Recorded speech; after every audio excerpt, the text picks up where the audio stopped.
Hi guys, today we're going to be taking a look at Huawei's main flagship, the Mate 50 Pro. I want to see if Huawei still has it, or has the US ban really taken that much of a toll on their smartphones? Because let's be honest, if it wasn't for the US ban, Huawei would be running the game. Looking at the Mate 50 Pro, it is one beautifully designed smartphone. The phone has thin aluminum sides with power button and volume rocker on the right. At the bottom you get your main speaker grille, USB Type-C port, and SIM/nano memory slot.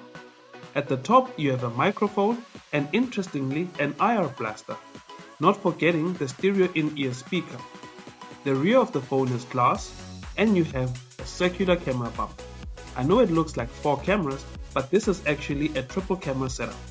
It consists of a 13 megapixel ultra-wide camera with f2.2 aperture and 120 degree FOV, a 50 megapixel f1.4 to f4.0 aperture main camera, a 64 megapixel f3.5 aperture periscope telescope lens with 3.5 optical zoom. And finally, you have your laser autofocus system.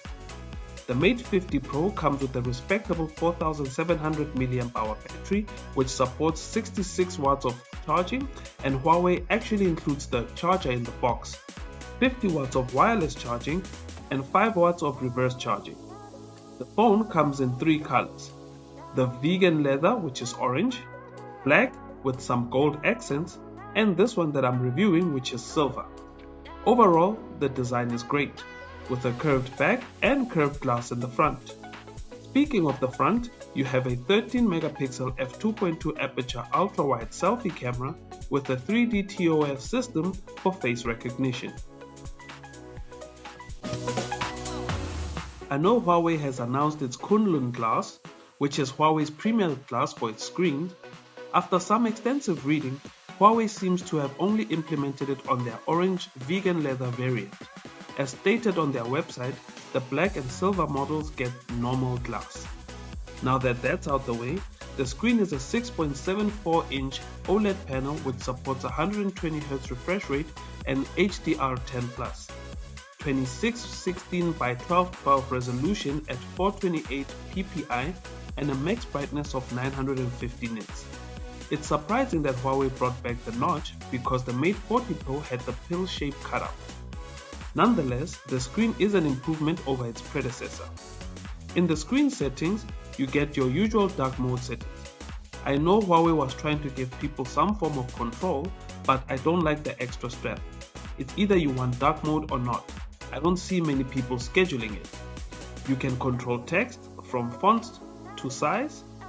There's also your color mode section, which I recommend putting it on vivid for better content viewing. Screen resolution has dynamic or high. Screen refresh rate has 3 settings, dynamic of which, due to a lack of LTPO tech, will give you between 60 and 120 Hz. You get your solid 120 Hz and 60 Hz to save battery. You get a section for more settings, which is just HDR images and full screen apps. The screen is solid and very good for content consumption. It's clear and bright. Now I want us to dive into the camera, the big change. Jumping in, we're going to start with the More section where you find all your fun camera modes as you can see here. I want us to also start at the ultra-wide camera. The shot is good with great details and amazing FOV. The colors are captured well, and I also love that the photo detail doesn't fall off at the edges. The main camera shot is next, and yes, I love this shot. It is crisp and clear, text and shadows are captured well, colors are also amazing, and the details are great. Moving on to the portrait photos, there are 3 zoom levels. The first one is the 1x zoom shot. The edge detection is good, the focus area is clear and brightened, and I love the background blur. The 2x zoom shot is next. The blur is just awkward here as there's not much of it. The subject being shot here is the star. The edges of the picture are blurred and nothing else. The focus on this one was really off. The 3x zoom shot does better. As you can see here, the background cabinets are blurred and the focus is on the star, and it did so perfectly.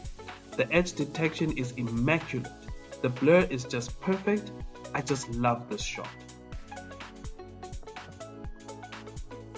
Considering the amount of objects in the house, the camera did a stellar job. Moving on to the selfie camera, you get a normal, wide and ultra wide photo. The normal selfie is great. You get good detail in my face, the color is also accurate, and there's no overexposure. The same can be said for the wide and ultra wide shots. As you can see them here, these are great shots ready for upload. Next is the portrait shots. Now this is where the selfie camera totally failed. These just look like normal shots. There is no difference, no blur, no focus, no edge detection. I don't know if this was an issue with the particular one that I was reviewing, but I was less than impressed with the photo shots. Hopefully this is something that can be fixed or patched with the software update. Now to move on to the video section. We start off with the ultra wide video. This right here is the widescreen footage.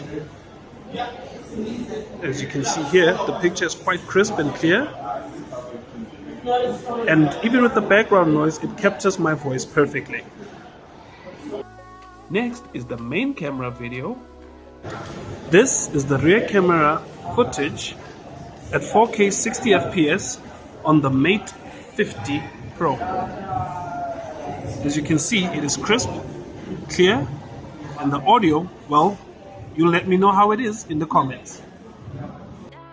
And then finally the normal selfie video. This is the front-facing camera footage for the Mate 50 Pro at 4K 60 FPS. As you can see, the picture is very clear and crisp. And the audio, you'll let me know how it is in the comments. The Mate 50 Pro offers a solid camera setup. The rear cameras are a great pairing.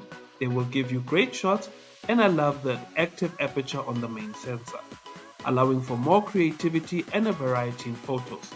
It's sad how the selfie camera portrait feature seemed not to work, but hopefully it's just the one that I was using. Huawei has beefed up the Mate 50 Pro, and the specs are up there with current flagships. It comes with the MIUI 13, which is a reskin of Android 12, a Snapdragon 8 Plus Gen 1 4G chip, 8GB of RAM, 256 or 512GB of UFS 3.1 storage, and an IP68 rating. An overall solid smartphone. Here, Huawei was just making a return to amazing smartphones with the best hardware. The Mate 50 Pro is a great phone with lots to offer. Google services can be side-loaded and they do work well. You can stream on YouTube and use Google Drive for storage, and the maps work well. One of my biggest issues is the fact that the orange vegan leather model is a cut above the rest of the other colors. It has a better IP depth rating at 6 meters instead of 2 meters, comes with the all-new Kunlun glass, of which the other two colors don't get. It's 512 storage unlike the other two colors. I don't know why Huawei has done this considering that all the phones are Mate 50 Pros. There is no Mate 50 Pro, Pro Plus and Pro Ultra. If you want the best Mate 50 Pro, you will unfortunately have to buy the orange variant, even if you don't want an orange phone. Because of this weird implementation, the Mate 50 gets a 7.5 handy score.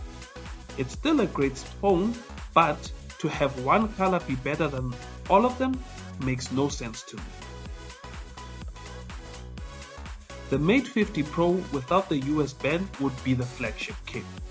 It would have Google services and the latest 5G chipset. So yes, it is the would-be king. If you made it this far, I wanna say thank you. Like the video as it helps the channel out. Also subscribe to help us grow. I wanna thank the Huawei Experience Store Clearwater for the hookup. To see why the Galaxy S23 Ultra is the new golden flagship standard, click on the top video. To see if the Galaxy A53 5G is better than the A73 5G, click on the bottom video. Thank you for joining me. 5, 4, 3, 2, 1, our time is up.